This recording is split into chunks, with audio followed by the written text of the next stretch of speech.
Palavra da Verdade, com Hernandes Dias Lopes. Meus amados irmãos, nós vamos abrir então a palavra de Deus em Lucas capítulo 5, versos 12 a 16. Lucas 5, 12 a 16. O texto diz assim: Aconteceu que, estando ele, Jesus, numa das cidades, veio à sua presença um homem coberto de lepra. Ao ver a Jesus, prostrou-se com o rosto em terra, suplicou-lhe: Senhor, se quiseres, podes purificar-me. E ele, estendendo a mão, tocou-lhe, dizendo: Quero, fica limpo. E no mesmo instante lhe desapareceu a lepra. Ordenou-lhe Jesus que a ninguém o dissesse, mas vai e disse: Mostra-te ao sacerdote e oferece pela tua purificação o sacrifício que Moisés determinou para servir de testemunho ao povo. Porém, o que se dizia a seu respeito cada vez mais se divulgava, e grandes multidões afluíam para o ouvirem e serem curadas das suas enfermidades. Ele, porém, se retirava para lugares solitários e orava. Amém. Eu quero conversar com vocês sobre o tema: nunca perca a esperança. Há momentos na vida em que somos tentados a jogar a toalha, a desistir, a retroceder. Às vezes somos encurralados por problemas tão grandes e somos assaltados por circunstâncias tão difíceis e somos atormentados por sentimentos tão tumultuosos que pensamos que vamos naufragar. As nossas forças se esvaem, os nossos sonhos se chocam, em dura realidade se transformam em pesadelo. A nossa saúde se abala e a doença grave, crônica, dolorosa enfia seus tentáculos em nós. Às vezes, a economia se abala, o casamento se fragiliza, a família parece que vai sucumbir. O que fazer nessas horas? Nunca perca a esperança. Esse texto, meus amados, está relatado nos 3 evangelhos sinóticos. Mateus capítulo 8, Marcos capítulo 1, Lucas capítulo 5. Por que escolhemos o texto de Lucas?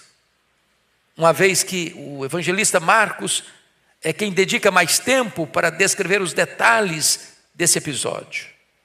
A escolha por Lucas é porque Lucas é médico. E ele está tratando de um problema de enfermidade gravíssima.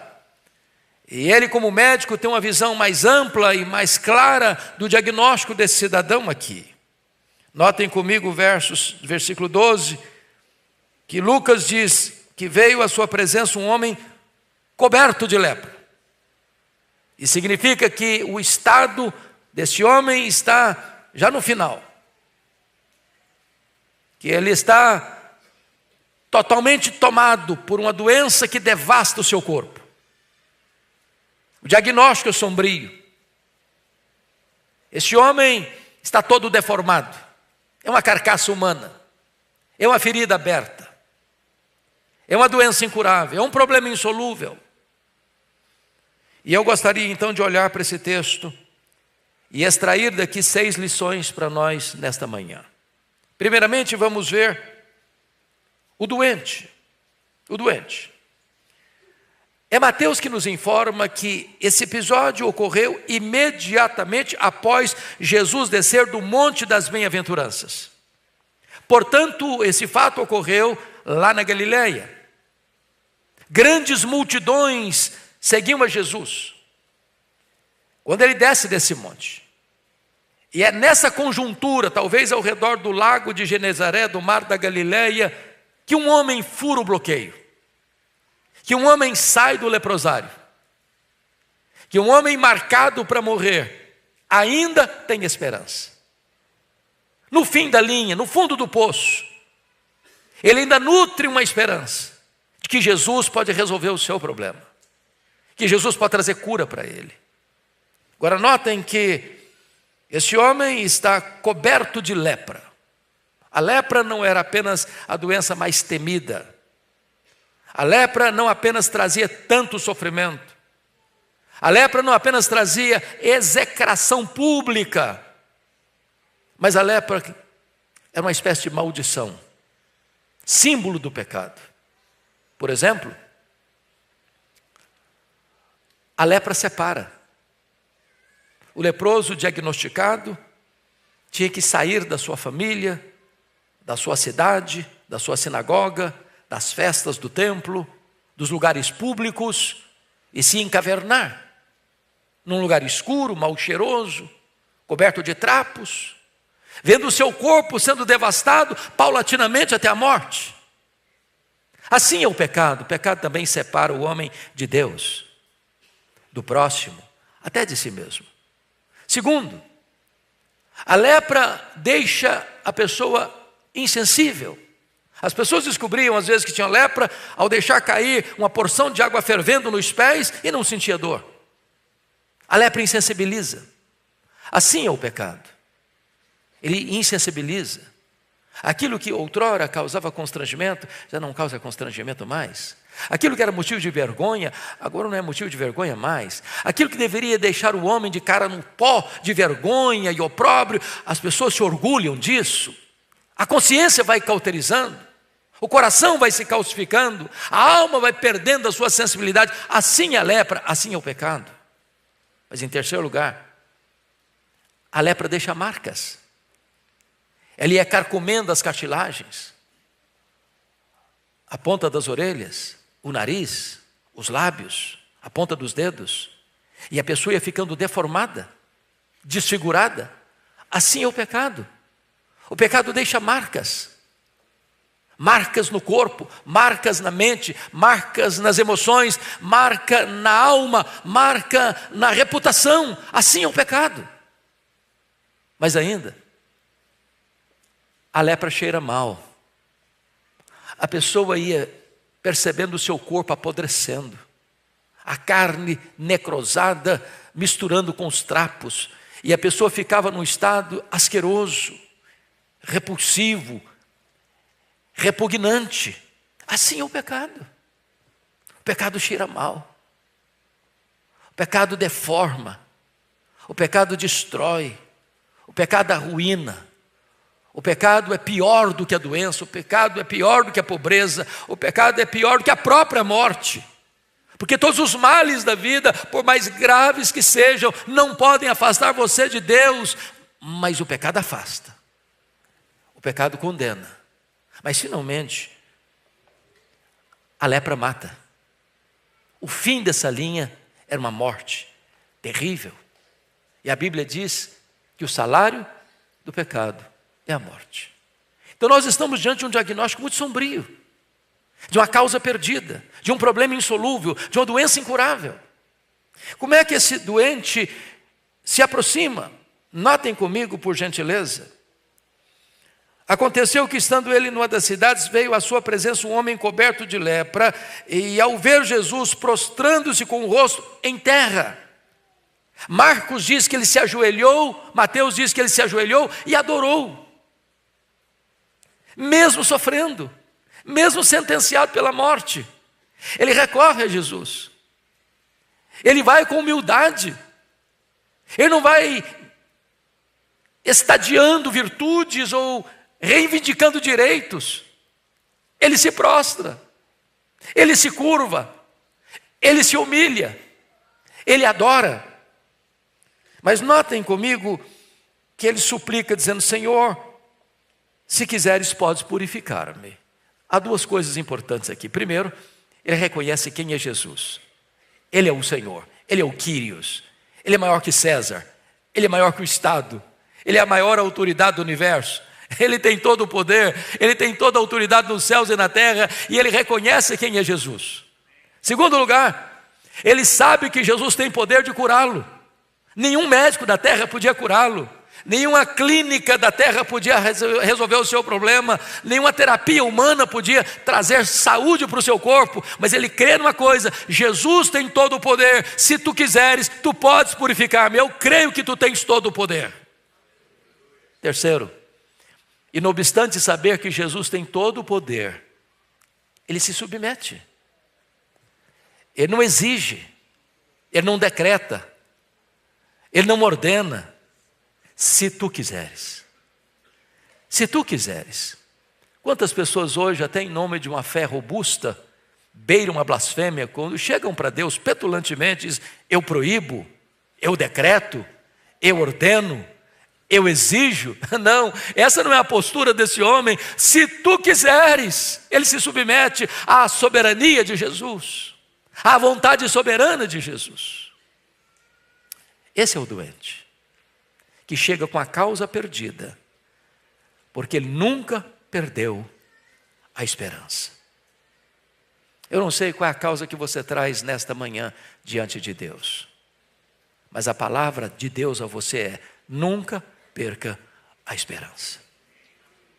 Segundo lugar, vamos ver agora o médico. O médico. Vejam vocês o que Jesus fez. Está escrito no verso 13: e ele, estendendo a mão, tocou-lhe, dizendo: quero, fica limpo. A primeira coisa que eu destaco não está aqui em Lucas, mas está em Marcos, capítulo 1. Marcos diz que Jesus, profundamente compadecido dele. Isso significa que o seu problema, que a sua dor, que a sua enfermidade, que a sua causa, que a sua angústia, que o seu desespero, que o seu problema não está indiferente aos olhos de Jesus. Ele ama você, ele se importa com você, ele sabe o seu nome, ele sabe a sua dor, ele conhece a sua luta, ele conhece as suas lágrimas, ele conhece a sua necessidade e ele se importa com você. A palavra compadecer significa padecer com. As nossas dores pulsam no peito de Jesus, a nossa angústia toca o coração de Jesus. Profundamente compadecido dele, diz o texto, Jesus tocou-lhe. Aqui Jesus quebra um protocolo sanitário. Aqui Jesus quebra uma lei cerimonial. Um leproso não podia ser tocado. A lepra é contagiosa, como contagioso é o pecado. Quando um puro tocava o impuro, o puro ficava impuro. Mas aqui, o puro toca o impuro. E em vez do puro ficar impuro, o puro purifica o impuro. E ele fica puro. Diz o texto que Jesus o tocou. E por que Jesus o tocou? Porque Jesus está interessado não só em curar fisicamente aquele homem, mas restaurar a sua alma. Aquele homem tinha muito tempo, certamente, uma vez que estava coberto de lepra, sem receber um abraço, sem saber o que era um toque, sem que alguém se aproximasse dele, as pessoas se afastavam dele. E Jesus percebeu que aquele homem tinha necessidades emocionais, espirituais, muito além da necessidade de uma cura física. Só que a palavra tocar aqui na língua grega é muito diferente da ideia que nós temos de tocar. Nós, pela nossa maldade, às vezes cometemos esse erro. Quantas vezes você saiu bem vestido para um casamento, para uma festa, ou mesmo para a igreja? E aí você está parando num sinal e vê uma pessoa maltrapilha, suja, cheirando mal, e estende a mão para você. Às vezes você nem recolhe o braço, mas você pega pelas pontas dos dedos e não tem coragem de segurar e olhar nos olhos. A palavra tocar aqui não é apenas um toque. A ideia aqui é de um abraço. Para um homem mal cheiroso, com a carne apodrecida, com trapos imundos, E Jesus o chama para si. Sabe por quê? Porque não tem lata de lixo no reino de Deus. Não tem gente tão arruinada que não seja amada por Ele. Não há situação tão difícil que você atravesse na vida que Jesus não se importe com você e queira abraçar você. Profundamente compadecido, tocou e disse: quero, fica limpo. O que esse homem não podia fazer por si mesmo, Jesus fez. O que a sua família não podia fazer por ele, Jesus fez. O que a medicina não podia fazer por ele, Jesus fez. Quando o homem chega ao fim dos seus recursos, no final dos seus limites, ainda é possível ter esperança, porque para Jesus não tem causa perdida, não tem doença incurável, não tem vida irrecuperável. Ele é o todo-poderoso Deus. Quero, fica limpo. Louvado seja Deus. E a carne daquele homem ficou limpa. É por isso que eu quero tratar do terceiro ponto. Primeiro, o doente. Segundo, o médico. Terceiro, a cura. Notem comigo o versículo 13, a parte B. E no mesmo instante lhe desapareceu a lepra. Notem comigo que a cura de Jesus é imediata. A cura de Jesus não é a crediário. A cura de Jesus não é em doses homeopáticas. A cura de Jesus é imediata, é completa, é cabal. E eu fico imaginando, meus amados, que as cartilagens se recompuseram. Que as deformações do seu corpo foram restauradas. E aquele homem tem o seu corpo completamente remoçado, curado, restabelecido. Porque é isso que Jesus continua fazendo ainda hoje. Estávamos deformados, estávamos contaminados, estávamos sujos, estávamos não apenas assim, éramos depravados, estávamos condenados, estávamos mortos nos nossos delitos e pecados, e Ele nos apanhou. E Ele nos deu vida, e Ele nos limpou, e Ele nos lavou, e Ele nos restaurou, e Ele nos santificou, e Ele nos fez assentar com Ele nas regiões celestes, acima de todo o principado e potestade. Ele nos fez membros da família de Deus, Ele nos deu dignidade, Ele nos deu vida eterna, Ele nos deu vida em abundância, Ele restaurou a nossa sorte, louvado seja o seu nome.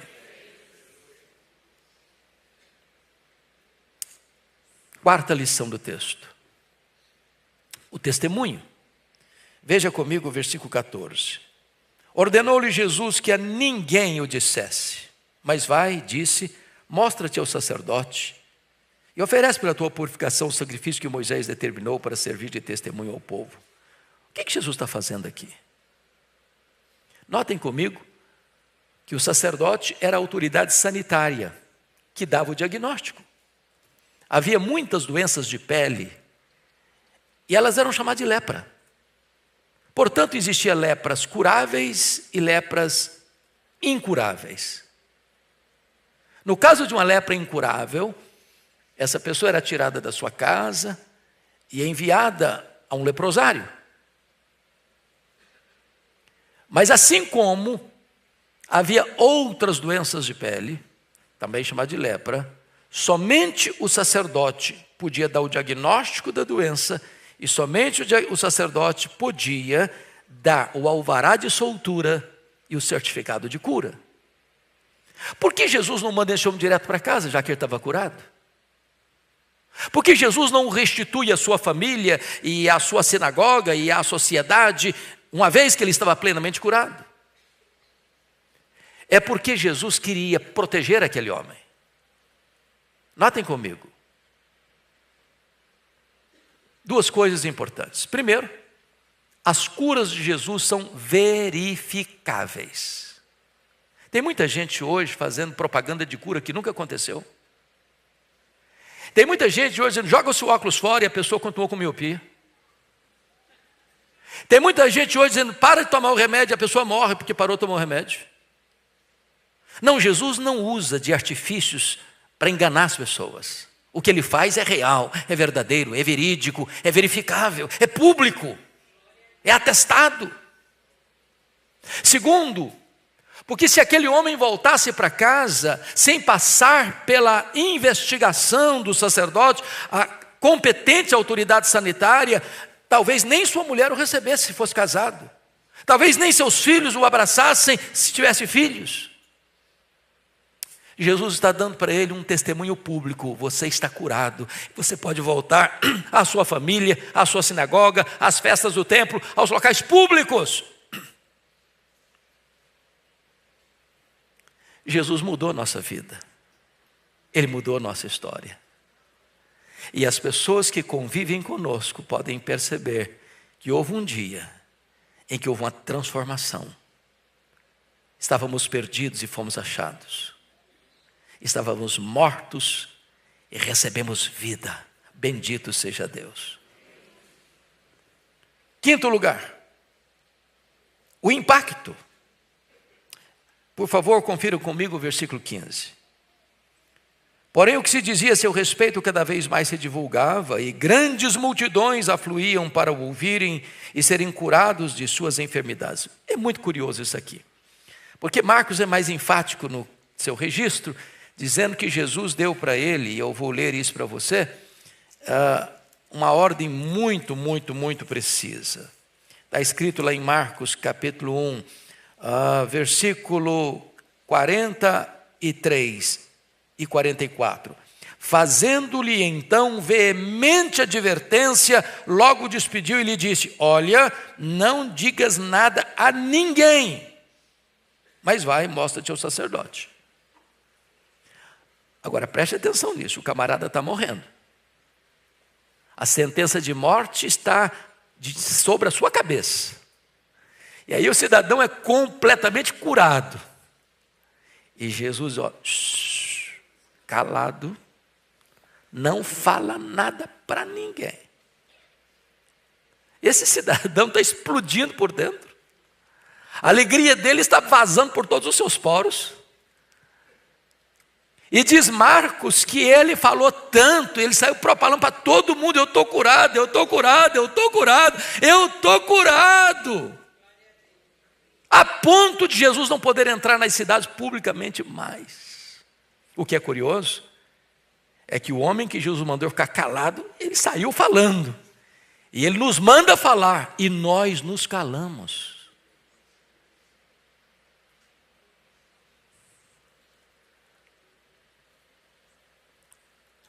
É um testemunho público do que Jesus fez na vida dele. Por que Jesus fez isso? Por duas razões.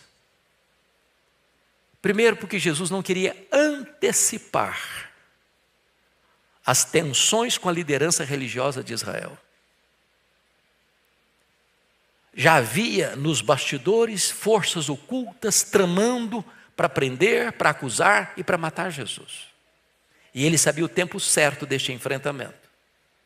Segundo, é que Jesus não queria apenas que as pessoas tivessem uma noção dele como apenas um curador, que veio apenas para resolver os problemas do aqui e do agora, os problemas imediatos.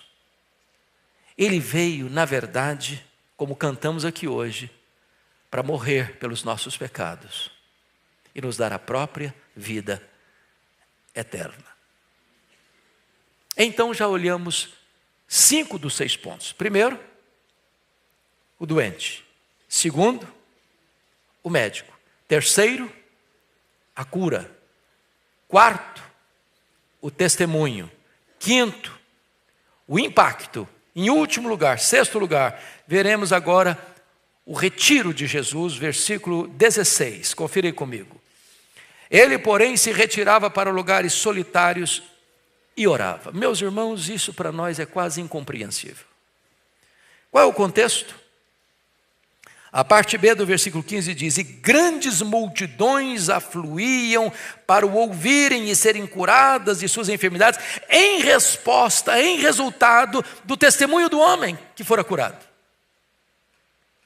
Ora, Lucas diz que grandes multidões, a palavra multidão já significa grande, mas ele bota multidão no plural, grandes multidões afluíam. Para quê?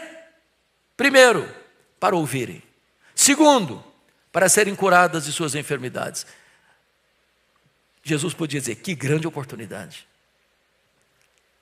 Que grande oportunidade. Ele tinha poder para curar todas aquelas grandes multidões. Mas quando Jesus vê as grandes multidões vindo com necessidades reais, diz o texto, ele, porém, se retirava para lugares solitários e orava. E o que ele nos ensina com isso? Que Deus vem antes da obra de Deus. Que a maior prioridade da nossa vida não é fazer a obra de Deus. A maior prioridade da nossa vida é andar com o Deus da obra.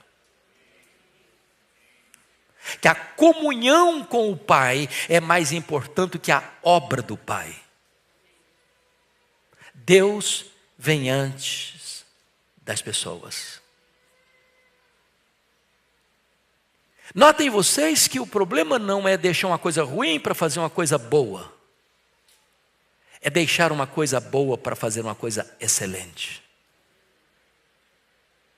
Atender as multidões certamente era uma coisa maravilhosa. Mas Jesus entendia que estar na presença do Pai, falar com o Pai, ter comunhão com o Pai, ter intimidade com o Pai, era a prioridade número 1 da sua agenda e do seu coração. Deus vem antes da obra de Deus. Resultado? Versículo 17. Nos informa que, ora, aconteceu que num daqueles dias, estava Jesus ensinando e achavam-se ali assentados fariseus e mestres da lei, vindos de todas as aldeias da Galileia, da Judéia e de Jerusalém. E o poder do Senhor estava com ele para curar. Ora, por que Lucas relata no verso seguinte que o poder do Senhor estava com ele para curar? É porque Jesus é homem, perfeitamente homem. E como perfeitamente homem que era, ele entendia que era necessário revestimento de poder para fazer a obra de Deus, para curar. E ele entendia que o poder de Deus vem sobre nós através da oração. É claro que a oração em si não é poderosa, poderoso é o Deus que responde a oração. Mas se nós quisermos poder para atender às demandas das multidões, nós precisamos orar. Porque o poder vem através da oração. Então vimos 6 coisas aqui: o doente, o médico, a cura, o testemunho, o impacto e o retiro. Eu não sei o que você tem no coração nesta manhã. Talvez você já chegou a ponto de se desesperar da própria vida. Talvez você já foi tentado a jogar a toalha, a desistir, a não lutar mais, a se conformar. E para mim já não tem mais jeito. O meu problema não tem mais solução. Eu desisto. Eu sucumbo. Eu naufrago. Eu quero encorajar você em nome de Jesus a ter esperança. Nunca perca a esperança. Recorra a Jesus. Ele é o médico dos médicos. Ele é o libertador dos cativos. Ele perdoa os pecados. Ele lava você com o seu sangue e liberta você da tirania da culpa. Ele transforma você e sela você com o Espírito Santo. Ele lhe dá a alegria da vida eterna. Ele faz de você filho de Deus, membro da família de Deus, cidadão do céu. Curva a sua fronte. Vamos orar. Rendemos-te graças, ó Deus, pela tua preciosa palavra, viva, oportuna, atual e poderosa. Rendemos-te graças porque Jesus Cristo é a nossa esperança. Não há problema que Ele não resolva, não há doença que Ele não cure, não há pecado que Ele não perdoe, não há vida que Ele não transforme. Tu que estás neste lugar, tu que sondas cada coração, eu te peço em nome de Jesus, ó Deus, que tu visites cada coração. As pessoas que estão agora nos acompanhando, Senhor, tu sabes como cada uma delas está agora. Põe a tua mão, Senhor.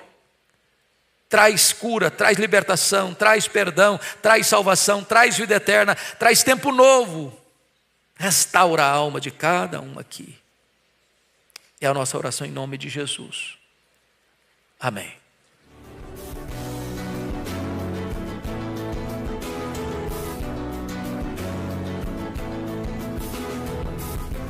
Palavra da Verdade, com Hernandes Dias Lopes.